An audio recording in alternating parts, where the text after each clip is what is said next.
अगर आप दलित हो, पिछड़े वर्ग के हो, आदिवासी हो, माइनॉरिटी हो, ईबीसी हो, अति दलित हो, और उसमें मैं महिला भी जोड़ सकता हूं। हम राजनीति में आपके लिए दरवाजा खोलना चाहते हैं।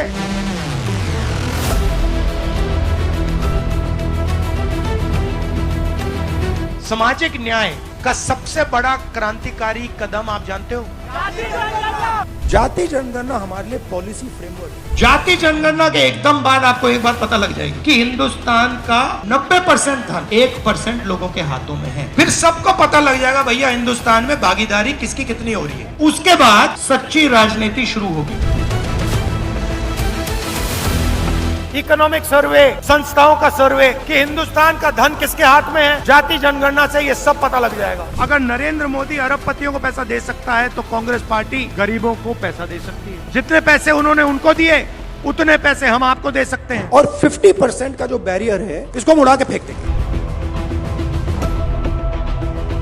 हुनर की इज्जत है ही नहीं। जो काम करना जानता है उसकी इज्जत है ही नहीं। 90% लोग सिस्टम के बाहर बैठे हुए हैं। हुनर उनके हाथ में है, स्किल उनके हाथ में है, ज्ञान उनके हाथ में है, उनका कोई कनेक्शन ही नहीं है। मैं इस बात को एक्सेप्ट नहीं कर सकता। मैं इस बात को एक्सेप्ट करने को तैयार नहीं हूं कि हिंदुस्तान में ऐसे लोग हैं जिनके पास हुनर है, एक्सपीरियंस है, समझ है, मगर रिस्पेक्ट नहीं। हिंदुस्तान की जो आत्मा है 90% जिसको मैं कहता हूं, उनको इस देश में शामिल करने की औजार है।